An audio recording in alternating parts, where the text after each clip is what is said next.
Nelson اور نیسکول جن کا روزانہ پاناما کیس جس کا محور ہے اس کا اعتراف بھی خود حسین نواز شریف نے کیا ہے. جناب نواز شریف کے صاحبزادے نے پچھلے سال 4 اپریل کو وہ ہمارے پروگرام میں آئے تھے اور انہوں نے باقاعدہ اس کا اعتراف کیا تھا اور اب یہ اعترافات جو ہے یہ اس کا بار بار ذکر ہوتا ہے. پاناما پیپرز والوں کو غلط فہمی ہوئی ہے. وہاں پہ کوئی فلیٹ 16A جو ہے موجود نہیں ہے فزیکلی. ٹھیک ہے جی, اور یہ چیز جو ہے نا وہاں بلڈنگ سے ویریفائی کی جا سکتی ہے. فلیٹ 17 اور 17A جو نا ہے اور ان کو 2006 میں جو ہے نا ایکوائر کیا گیا اور 2006 میں ایکوائر کیا گیا. اس کے بعد سے لے کے آج تک جو ہے نا وہ ہماری ملکیت ہے. ان پراپرٹیز کو پروسیڈز آف سیل جو کہ ایک سعودی عربیہ کے اندر ہم نے ایک فیکٹری بیچی تھی اس کی جو پروسیڈ آف سیل ہے وہ استعمال ہوئی تھی اس کو ایکوائر کرنے میں. یہ وہ انتہائی باریک تفصیلات ہیں جو جناب حسین نواز شریف پوری پاکستان کے ساتھ پوری دنیا کے ساتھ شیئر کر رہے ہیں اس معاملے میں جس میں کسی اور پاکستانی نے اس کے حوالے سے ایک جنبش بھی ایک لفظ بھی کہنا مناسب نہیں سمجھا. اور اسی طرح سے معاملہ ہو گیا ہے وزیر اعظم جناب نواز شریف کا جو اس معاملے پر 2 بار قوم سے مخاطب ہوئے ہیں, 1 بار پارلیمنٹ سے مخاطب ہوئے ہیں.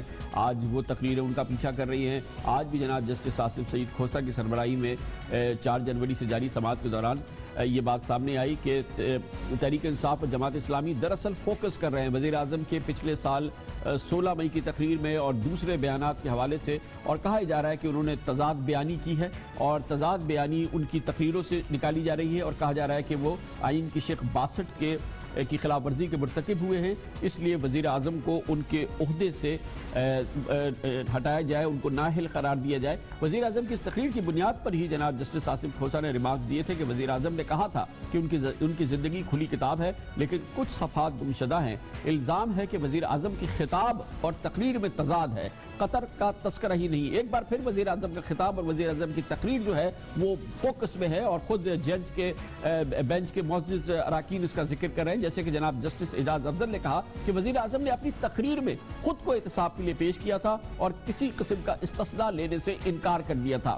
فوکس ہے وزیر اعظم کی تقاریر. جدہ میں ایک سٹیل مل لگائی, اس کی بنیادی سرمایہ کاری کے لیے دبئی فیکٹری کے فروغ سے حاصل ہونے والے سرمایہ نے بھی مدد کی. جدہ کی یہ فیکٹری جون 2005 میں اپنی مشینری, وسیع قطع اراضی اور دیگر اثاثوں سمیت تقریباً 64 ملین ریال یعنی 17 ملین ڈالرز میں فروخت ہوئی. جناب اسپیکر, دبئی اور جدہ کی فیکٹریوں کے حوالے سے تمام ریکارڈ اور دستاویز موجود ہیں. حضور, یہ ہیں وہ ذرائع اور وسائل جن سے لندن کے فلیٹس خریدے گئے. سب کچھ کھلی کتاب کی طرح ہے. اللہ کے فضل سے ہمارا دامن صاف ہے. ہمیں کسی آئینی یا قانونی استثناء کی ضرورت نہیں. بار بار ذکر ہو رہا ہے کہ کتاب ہے تو کتاب کی کچھ صفحات مل نہیں رہے اور اگر آپ استثناء نہیں چاہتے تو اب استثناء کی یعنی کہ آئین کی شق 66 کی کیوں بات کی جا رہی ہے. یہ معاملات چل رہے ہیں اور اسی میں ایک اور انٹرویو ہے. پھر جو معاملہ آ رہا ہے وہ انٹرویو کا, اور وزیر اعظم کے وہ صاحبزادے جو کہ نہ بیان دیتے ہیں نہ عموماً کوئی انٹرویو دیتے ہیں نہ میڈیا میں نظر آتے ہیں, یعنی حسن نواز شریف چھوٹے صاحبزادے وزیر اعظم کے, انہوں نے 1999 میں BBC کو انٹرویو دے دیا تھا. پروگرام ہارٹ ٹاک میں وہ چلے گئے تھے اور ٹم سیباسٹین کو انہوں نے انٹرویو دیا تھا. اور اب جب شواہد کی اور ثبوت کی بات ہوتی ہے تو یہ انٹرویو بھی پیش کیا جاتا ہے حسن نواز شریف کا. Do you know who owns the flat? Well, it's on a rent. I'm living on a rent basis which comes from every quarter from Pakistan. You're renting it personally, or the money comes from Pakistan? The money comes from Pakistan. From who? From your father? Not my father. Actually, we have a family business back in Pakistan, which is not being built up by my father overnight. It was built up by my grandfather for the last 50 years since the independence of India and Pakistan. محترمہ کلثوم نواز شریف، جناب نواز شریف کی اہلیہ، وہ تو کسی media میں کسی interview میں نہیں آتے، لیکن وہ زمانہ جب جناب نواز شریف قید میں تھے، محترمہ Kulsoom Nawaz P M L N کو لیڈ کر رہی تھی، اور اسی دوران برطانوی اخبار گارڈین نے شاید ان سے کسی وقت بات کی، اور ان کا یہ بیان گارڈین کے حوالے سے اکثر کوٹ ہوتا ہے۔ یہ بھی ایک انٹرویو ہے جس میں محترمہ کلثوم نواز نے کہا تھا کہ لنڈن کے فلیٹس انہوں نے بچوں کی تعلیم کے لیے خریدے، اور یہ سن 2000 میں انہوں نے کہا تھا۔ گویا کہ معاملہ یہ ہے کہ اگر یہ انٹرویوز اور یہ تقاریر نواز شریف صاحب کے خاندان کی اور ان کی تقریروں کو نکال دیں تو لگتا یہ ہے کہ پورا پاناما کیس شاید زیرو رہ جاتا ہے، مگر کیا واقعی یہ انٹرویوز اور تقریریں ہی اس سب کا بنیاد بن رہی ہے؟ اس پر ہم بات کرتے ہیں، اور پاکستان کے ممتاز سینئر اور انتہائی ریسپیکٹڈ ماہرین قانون میں سے جناب عابد حسن منٹو ہمارے ساتھ لاہور سے موجود ہیں۔ بہت بہت شکریہ منٹو صاحب۔ لگتا یہی ہم سماعت روزانہ دیکھتے ہیں، ہر وقت ذکر ہوتا ہے وہ انٹرویو، وہ تقریر، وہ بیان، وہ انٹرویو، وہ تقریر۔ اگر یہ حضرات اس معاملے پہ کچھ نہ کہتے، خاموشی رہتے، تو آپ کے خیال میں یہ مسئلہ اتنا سنگین نہ ہوتا؟ ہاں دیکھیے، اب ان کو اس وقت خبر نہیں تھی کہ ان کو یہ بیان نہیں دینے چاہیے، اس لیے جب بھی موقع ان کو ملا انہوں نے بیان دے دیا۔ یہ سوال نہیں ہے، سوال اصل میں یہ ہے کہ میں ایک وکیل کی حیثیت سے اس وقت آپ کے ساتھ بات کر رہا ہوں، ایک شہری کی حیثیت سے، ایک پولیٹیکل ایکٹیوسٹ کی حیثیت سے میں بات نہیں کر رہا۔ وکیل کی حیثیت سے میرے لیے یہ بات کمپریہینڈ کرنی اور سمجھنی ناممکن ہے کہ کوئی ایسا مقدمہ جس کے نتیجے کے طور پر کسی کو سزا ملنی ہے، اس کا کوئی طریقہ، اس کا کوئی پروسیجر، کوئی لے ڈاؤن کیا گیا ہے یا نہیں کیا گیا۔ یہ ایک ایسی عدالت کے سامنے ہے جو آرڈینریلی کوئی فوجداری مقدمے نہیں سنتی، بلکہ کوئی اپنی اپیلوں شپیلوں میں سنتی ہے، اوریجنل جورسڈکشن میں نہیں سنتی۔ یہ ان یوزول ہے کہ ایک اوریجنل جورسڈکشن میں سن رہی ہے، آرٹیکل 184(3) کے ماتحت سن رہی ہے۔ کیا کوئی پروسیجر اس پروسیڈنگ کو شروع کرنے سے پہلے لے ڈاؤن کیا گیا؟ کیا ایویڈنس ہوگی، کیسے ایویڈنس ہوگی، اس ایویڈنس کو ثابت کرنے کے کیا طریقے ہوں گے؟ جس کی مرضی ہے، جو مرضی ہے دستاویز عدالت میں پیش کر سکتا ہے، جس کی مرضی ہے جو بیان آ کے عدالت کے سامنے پیش کر سکتا ہے۔ یہ تو میں تو حیران ہوں کہ اتنی سنگین معاملات کو طے کرنے کے لیے ایک 5 ججوں کی عدالت بیٹھی ہے، سپریم کورٹ کے ججوں کی، کوئی ماتحت جج بھی نہیں ہے، اور کوئی پروسیجرل طریقہ کار وہاں پہ موجود نہیں۔ معاف کیجیے گا منٹو صاحب، میں مخل ہو رہا ہوں۔ بارہا عدالت یہ بھی کہہ رہی ہے کہ ہم کوئی ٹرائل کورٹ نہیں ہیں، یہ ہماری کوئی فوجداری عدالت نہیں ہے، یہ عدالت خود بارہا اس بات کا اعتراف کر رہی ہے۔ ہاں یہی دیکھیے نا، جب آپ کے کانٹرڈکشن جو ہے وہ یہی ہے کہ وہ کہہ رہے ہیں کہ ہم ٹرائل کورٹ نہیں ہیں، کیونکہ ان کو وہ کانشیس ہیں کہ وہ سپریم کورٹ کے جج ہیں، اور ایک جج نہیں ہے، 2 جج نہیں ہے، 5 جج وہاں پہ بیٹھے ہوئے ہیں۔ لیکن حقیقت یہ ہے کہ آپ ایک آدمی کا یا ایک خاندان کا یا چند لوگوں کا ٹرائل کر رہے ہیں، اس میں سزا دینے والے ہیں، اس میں نتیجہ برآمد کرنے والے ہیں، جو پولیٹیکل بھی ہے اور اس کی ایک لائبلٹی بھی ان آدمیوں کے اوپر ذاتی طور پر لگتی ہے۔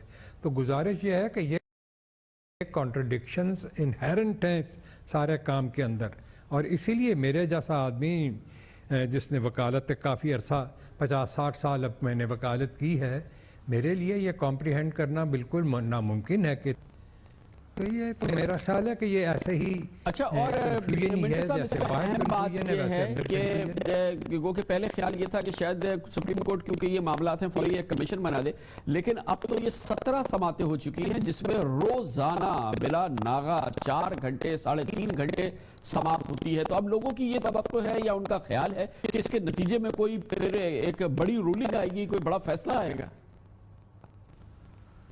دیکھیے کہ فیصلہ تو ضرور آنا چاہیے، ہم امید کرتے ہیں کہ 5 جج بیٹھے ہیں تو کوئی فیصلہ تو دیں گے ہی، لیکن آپ بھی سن رہے ہیں، میں بھی سن رہا ہوں، میں بھی پڑھ رہا ہوں، جب وہ روز یہ کہتے ہیں کہ بھئی یہ تو میٹیریل ہے، یہ ایویڈنس نہیں ہے، یہ تو آپ نے کوئی بھی دستاویز لا کے ہمارے سامنے رکھ دی ہے، یہ مصدقہ ہے یا نہیں ہے، یہ سوالات ہو رہے ہیں نا، یہ ہر وقت یہ سوالات آ رہے ہیں اور یہ ہم لوگ پڑھ رہے ہیں۔ سوال یہ ہے کہ ہم عام کامن عدالت کے اندر، نچلی عدالت کے اندر، ایک فوجداری عدالت ہو یا سول کورٹ ہو، اس میں کوئی دستاویز باقاعدہ قانون کے مطابق طے شدہ اصولوں کے مطابق اس عمل کرنے کے بغیر داخل نہیں کر سکتے. پھر اس کے اوپر یہ بحث ہوتی ہے کہ یہ ادخال شہادت ہو سکتی ہے یا نہیں ہو سکتی. یہ جہاں تک بات ایسا ہے نہیں ہے نا, یہ ایک ہی وقت میں ایک فوجداری مقدمہ بھی ہے, ایک پولیٹیکل مقدمہ بھی ہے, اور ایک پبلک شو بھی ہے جس کے اندر یہ ثابت کیا جا رہا ہے کہ ہم اس ملک کے اندر ایک بہت بڑا احتساب ایک رولنگ کلاس کا. اچھا مرزا صاحب, اس میں ایک اہم چیز یہ بھی ہے نا کہ محور جو ہے اس پورے مقدمے کا, شواہد کا, دلائل کا, وہ انٹرویوز ہیں جو 1999 کا انٹرویو ہے, 2000 کا ایک انٹرویو ہے, پھر 2016 کا انٹرویو ہے, پھر ایک 2011 کا انٹرویو ہے. یہی ہے جو محور ہے, مرکز ہے اس پورے انٹرویو کا. یہ میڈیا انٹرویوز اگر آپ نکال دیں تو یہ محور مرکز اس کیس سے نکل جاتا ہے. دیکھیے جی, قانون شہادت کا ایک ادنیٰ سا اصول جو ہے وہ یہ کہ اگر کسی بیان کی بنیاد کے اوپر اور کسی انٹرویو کی بنیاد کے اوپر, کسی آدمی کے پہلے کہے ہوئے کسی چیز کی بنیاد کے اوپر آپ اس کو ماخوذ کرنا چاہتے ہیں اور اس کے خلاف کارروائی کرنا چاہتے ہیں, تو اس کو بلا کے اس کو کنفرنٹ کریں گے اور کہیں گے کہ یہ آپ نے دیا تھا, اس کا کوئی ایکسپلینیشن آپ کے پاس ہے یا نہیں. یہاں عدالت کھلی ہے, وہ کہتے ہیں آپ خود ہی آ جائیں اور خود ہی آ کے اس کو کنفرنٹ کرتے رہیں اور خود ہی اس کو ایکسپلین کرتے رہیں. ایسا تو نہیں ہوتا نا کہ فری فار آل ہے, ادھر سے کچھ لوگ آ رہے ہیں, کچھ ادھر سے آ رہے ہیں, کچھ ادھر سے کاغذ آ رہے ہیں, کچھ ادھر سے آ رہے ہیں. It's unknown for a regular trial of a person. تو اس لیے میرے جیسے وکیل کے لیے تو مشکل ہے, میں تو 1 منٹ ایسی عدالت میں نہیں ٹھہر سکتا. بہت بہت شکریہ, بہت شکریہ. بہت اہم نکات, بہت ہی امپورٹنٹ آبزرویشن. جناب عابد حسن منٹو پاکستان کے انتہائی باوقار آئین و قانون کے ماہر ہیں, سینئر ترین وکلاء میں سے ایک ہیں, 50-55-60 سال سے وکالت کر رہے ہیں. انہوں نے کہا اس وقت جو کیس چل رہا ہے ایسا لگتا ہے کہ فری فار آل ہے, سمجھ میں نہیں آ رہا کہ کیا ہو رہا ہے. میرا جیسا وکیل تو اس عدالت میں ایک دن کھڑا نہیں ہو سکتا جس کی سمت اور جس کے اسکوپ کے حوالے سے کچھ پتہ نہیں ہے کہ وہاں پہ کیا ہو رہا ہے. بہت اہم بات کی جناب عابد حسن منٹو کر رہے تھے. کمرشل بریک, اس کے بعد ذکر کرتے ہیں متحدہ قومی موومنٹ لنڈن یعنی کہ جناب الطاف حسین سے منسلک کا MQM اور ایک MQM جو پاکستان میں ہے. لگتا ہے کہ آپس میں فاصلے سمٹ رہے ہیں, ایک دوسرے کے لیے گوشے بن رہے ہیں اور ایک نئی صورتحال بن رہی ہے, یا وہی صورتحال پہلے دن سے تھی وہ برقرار ہے. اس کی بات کرتے ہیں چھوٹے سے وقفے کے بعد. متحدہ قومی موومنٹ یہ سب کے علم ہے 22 اگست سے تقسیم ہو چکی ہے اور ریزہ ہو چکی ہے. اس وقت کی صورتحال اس MQM سے بالکل مختلف ہے جو گزشتہ سال انہی دنوں میں نظر آتی تھی. لیکن اس صورتحال کے باوجود بعض سیاسی تبصرہ نگار, تجزیہ کار بلکہ اکثر یہ سمجھتی ہے کہ اب بھی الطاف حسین ایک سیاسی حقیقت ہے اور ان کے پیروکار اب بھی ایک سیاسی حقیقت ہے. گو کہ پاکستان میں اور اس وقت خاص طور پہ MQM کے گڑھ کراچی اور حیدرآباد میں وہ والی MQM نظر نہیں آتی ہے. نظر آنے کی کوشش کرتی بھی ہے تو فوری طور پر وہ نظر سے اوجھل ہو جاتی ہے. اس وقت ذکر ہے اور زور ہے MQM پاکستان کا جس کی قیادت ڈاکٹر فاروق ستار کر رہے ہیں, جنہوں نے اس MQM پاکستان کی بنیاد 22 اگست کو رکھی تھی. MQM پاکستان اور MQM لنڈن کے درمیان اس دن ایک لکیر کھینچی تھی, مگر حیرت انگیز طور پر چند گھنٹوں کے بعد ہی MQM لنڈن نے بھی متحدہ MQM پاکستان کے فیصلے کی توثیق کر دی تھی. اور اس حوالے سے MQM لنڈن سیکریٹریٹ کی جانب سے 23 اگست 2016 کو جو ایک اعلامیہ جاری کیا گیا تھا وہ انتہائی اہم ہے. MQM کے قائد نے ڈاکٹر فاروق ستار کی 22 اگست کی پریس کانفرنس کا احترام کرتے ہوئے مکمل اختیارات رابطہ کمیٹی کو سپرد کر دیے تھے. الطاف حسین کی جانب سے کہا گیا تھا کہ وہ صحت کی وجہ سے شدید ذہنی تناؤ کا شکار تھے. عوام کی دلزاری پر وہ دل کی گہرائی سے معذرت چاہتے ہیں. MQM کے تمام منتخب نمائندے اور کارکن تحریک کی بہتری کے لیے رابطہ کمیٹی کے ہاتھ مضبوط کریں. آپ کو یہ بات بھی بتاتے چلے کہ MQM کے حلقوں اور ووٹ بینک کے علاقے میں اب بھی الطاف حسین کی ہی پارٹی کو بانی اور قائد تسلیم کیا جاتا ہے.